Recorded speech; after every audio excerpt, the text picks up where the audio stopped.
ಎಲ್ಲ ವೀಕ್ಷಕರಿಗೆ ನಮಸ್ಕಾರಗಳು. ಓಂ ಶ್ರೀ ಚಾಮುಂಡೇಶ್ವರಿ ಜ್ಯೋತಿಷ್ಯಾಲಯಕ್ಕೆ ಸ್ವಾಗತ ಸುಸ್ವಾಗತ.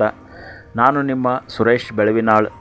ಇಂದಿನ ಜ್ಯೋತಿಷ್ಯ ವಿಷಯದಲ್ಲಿ ನಾವು ನಕ್ಷತ್ರಗಳ ತಾರಾಬಲದ ಬಗ್ಗೆ ತಿಳಿದುಕೊಳ್ಳೋಣ. ಇಂದು ಕೃತಿಕಾ ನಕ್ಷತ್ರದ ತಾರಾಬಲದ ಬಗ್ಗೆ ತಿಳಿದುಕೊಳ್ಳೋಣ. ಇದುವರೆಗೆ ನಮ್ಮ ಚಾನಲನ್ನು ಸಬ್ಸ್ಕ್ರೈಬ್ ಮಾಡಿಕೊಂಡವರಿಗೆ ಹೃದಯಪೂರ್ವಕ ನಮಸ್ಕಾರಗಳು. ಇನ್ನೂ ನಮ್ಮ ಚಾನಲನ್ನು ಸಬ್ಸ್ಕ್ರೈಬ್ ಮಾಡಿಕೊಂಡಿಲ್ಲ ಅಂದರೆ ದಯವಿಟ್ಟು ಸಬ್ಸ್ಕ್ರೈಬ್ ಮಾಡಿಕೊಳ್ಳಿ, ಬೆಲ್ ಐಕಾನ್ ಪ್ರೆಸ್ ಮಾಡಿ, ಶೇರ್ ಮಾಡಿ, ಲೈಕ್ ಮಾಡಿ. ನಿಮ್ಮ ಪ್ರೋತ್ಸಾಹ ಸದಾ ಇರಲಿ. ಎಲ್ಲರಿಗೂ ನಮಸ್ಕಾರಗಳ.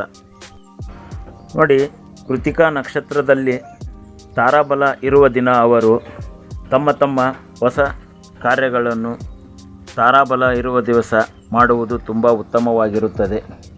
ಹೊಸ ವ್ಯಾಪಾರ, ಉದ್ಯೋಗ, ಭೂಮಿ ಖರೀದಿ ಮಾಡುವುದು, ಹೊಸ ಮನೆ ಕಟ್ಟಿಸಿ ಅದಕ್ಕೆ ಗೃಹ ಪ್ರವೇಶ ಮಾಡಲು ಹೋಗುವುದು, ಮನೆಯಿಂದ ಮನೆಗೆ, ಬಾಡಿಗೆ ಮನೆಯಿಂದ ಮತ್ತೊಂದು ಮನೆಗೆ ಹೋಗಿ ಹಾಲು ಉಕ್ಕಿಸಿ ಗೃಹ ಪ್ರವೇಶ ಮಾಡಲು, ಚಿನ್ನ ಆಭರಣ ಕೊಳ್ಳಲು, ಖರೀದಿ ಮಾಡಲು, ಮನೆಗೆ ಮುಖ್ಯವಾದ ವಸ್ತುಗಳನ್ನು ತರಲು, ವಿದ್ಯೆ ಪ್ರಾರಂಭಿಸಲು, ಪ್ರಮಾಣ ಅಧಿಕಾರ ಸ್ವೀಕಾರ ಮಾಡುವುದು, ಗಂಡು ಹೆಣ್ಣಿನ ಜಾತಕ ಹೊಂದಾಣಿಕೆ ಮಾಡಲು ತಾರಾಬಲ ನೋಡುವುದು, ವರನ ನಕ್ಷತ್ರದಿಂದ ತಾರಾಬಲ ಇರುವ ದಿವಸ ಹುಡುಗನ ಮದುವೆಗಾಗಿ ಹುಡುಗಿ ಅಂದರೆ ವಧುವನ್ನು ನೋಡಲಿಕ್ಕೆ ಹೋಗುವ ಸಮಯ, ಅವರ ಮನೆಗೆ ಹೋಗುವ ಸಮಯ, ಅಂದಿನ ದಿವಸ ಹುಡುಗನಿಗೆ ತಾರಾಬಲ ಇರುವ ನಕ್ಷತ್ರದ ದಿವಸ ಹೋಗುವುದು ತುಂಬ ಮುಖ್ಯವಾಗಿರುತ್ತದೆ. ಹುಡುಗನ ತಾರಾಬಲ ಇರುವ ದಿವಸ ಹೋಗುವುದು ತುಂಬ ಉತ್ತಮ ಮತ್ತು ಅದನ್ನು ನೋಡಿ ಹೋದಾಗ ನಿಮಗೆ ತುಂಬ ಶುಭ ಫಲ ಬರುತ್ತದೆ. ಇನ್ನು ಯಾವುದೇ ಶುಭ ಸಮಾರಂಭಗಳಿಗೆ, ಶುಭ ಕಾರ್ಯಗಳಿಗೆ ತಾರಾಬಲ ಇರುವ ದಿವಸ ಮಾಡಿದರೆ ತುಂಬ ಉತ್ತಮ ಫಲ ಸಿಗುತ್ತದೆ. ನೋಡಿ, ಇವಾಗ ನಿಮ್ಮ ಕೃತಿಕಾ ನಕ್ಷತ್ರದ ತಾರಾಬಲ ಇರುವ ದಿವಸದ ನಕ್ಷತ್ರಗಳ ಬಗ್ಗೆ ತಿಳಿದುಕೊಳ್ಳಿ. ಕೃತಿಕಾ ನಕ್ಷತ್ರ, ಉತ್ತರ ಫಾಲ್ಗುಣಿ, ಉತ್ತರ ಆಷಾಢ ಇವು ನಿಮಗೆ ಜನ್ಮ ತಾರೆಯಾಗಿ ಬರುತ್ತವೆ. ಇದು ಮಿಶ್ರ ಫಲವಾಗಿರುತ್ತದೆ. ಈ ಮಿಶ್ರ ಫಲದಲ್ಲಿ ಸ್ವಲ್ಪ ಶುಭ, ಸ್ವಲ್ಪ ಅಶುಭವಿರುತ್ತದೆ. ಇದರಲ್ಲಿ ನೀವು ಜನ್ಮ ತಾರೆಯಲ್ಲಿ ಯಾವುದೇ ಕೆಲಸ ಮಾಡಿದರೂ ಮಿಶ್ರ ಫಲವಾಗಿರುತ್ತದೆ. ಸಂಪತ್ತು ತಾರೆ ನಿಮಗೆ ರೋಹಿಣಿ, ಹಸ್ತ, ಶ್ರವಣ ಈ ಸಂಪತ್ತು ತಾರೆಯಲ್ಲಿ ನಿಮಗೆ ಯಾವುದೇ ಕೆಲಸ ಮಾಡಲಿ ತುಂಬ ಉತ್ತಮವಾಗಿರುತ್ತದೆ ಮತ್ತು ಜಯ ಸಾಧಿಸುವಿರಿ. ಮೂರನೆಯ ತಾರೆ ವಿಪತ್ತಾರೆಯಾಗಿ ಬರುತ್ತದೆ. ಮೃಗಶಿರ, ಚಿತ್ತ, ಧನಿಷ್ಠ ಈ ಮೂರು ನಕ್ಷತ್ರಗಳು ವಿಪತ್ತಾರೆಯಾಗಿ ಬರುತ್ತವೆ.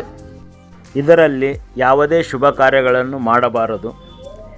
ಕ್ಷೇಮತಾರೆಯಾಗಿ ನಾಲ್ಕನೇ ತಾರೆಯಾಗಿ ಆರಿದ್ರ, ಸ್ವಾತಿ, ಶತಭಿಷ ನಕ್ಷತ್ರ ಈ ಮೂರು ನಕ್ಷತ್ರಗಳು ಬರುತ್ತವೆ. ಇದರಲ್ಲಿ ನೀವು ಯಾವುದೇ ಶುಭ ಕಾರ್ಯಗಳನ್ನು ಮಾಡಬಹುದು. ಪ್ರತ್ಯಂಗರು ತಾರೆ ಐದನೇ ತಾರೆಯಾಗಿ ಬರುತ್ತದೆ. ಪುನರ್ವಸು, ವಿಶಾಖ, ಪೂರ್ವಭದ್ರ ಈ ಮೂರು ನಕ್ಷತ್ರಗಳಲ್ಲಿ ಯಾವುದೇ ಶುಭ ಕಾರ್ಯಗಳನ್ನು ಮಾಡಬಾರದು. ಸಾಧನೆ ತಾರೆಯಾಗಿ ಆರನೆಯ ತಾರೆಯಾಗಿ ಪುಷ್ಯ, ಅನುರಾಧ, ಉತ್ತರ ಭಾದ್ರ ಈ ಮೂರು ನಕ್ಷತ್ರಗಳಲ್ಲಿ ನೀವು ಯಾವುದೇ ಶುಭ ಸಮಾರಂಭಗಳು ಮತ್ತು ಶುಭ ಕಾರ್ಯಗಳನ್ನು ಮಾಡಬಹುದು. ಏಳನೆಯ ತಾರೆಯಾಗಿ ವದತಾರೆಯಾಗಿ ಆಶ್ಲೇಷ, ಜ್ಯೇಷ್ಠ, ರೇವತಿ ಈ ಮೂರು ನಕ್ಷತ್ರಗಳಲ್ಲಿ ಯಾವುದೇ ಶುಭ ಕಾರ್ಯಗಳನ್ನು ಮಾಡಬಾರದು. ಮಿತ್ರ ತಾರೆಯಾಗಿ ಅಶ್ವಿನಿ, ಮಖ, ಮೂಲ ಈ ಮೂರು ನಕ್ಷತ್ರಗಳಲ್ಲಿ ಯಾವುದೇ ಶುಭ ಕಾರ್ಯಗಳನ್ನು ಮಾಡಬಹುದು, ತುಂಬ ಉತ್ತಮವಾಗಿರುತ್ತದೆ. ಪರಮ ಮಿತ್ರ ತಾರೆಯಾಗಿ ಭರಣಿ, ಪೂರ್ವ ಫಾಲ್ಗುಣಿ, ಪೂರ್ವ ಆಷಾಢ ಈ ಮೂರು ನಕ್ಷತ್ರಗಳಲ್ಲಿ ಯಾವುದೇ ಶುಭ ಕಾರ್ಯಗಳನ್ನು ಮಾಡಬಹುದು. ನೀವು ತುಂಬ ಜಯಗಳಿಸುತ್ತೀರಿ ಮತ್ತು ಉತ್ತಮವಾಗಿರುತ್ತದೆ.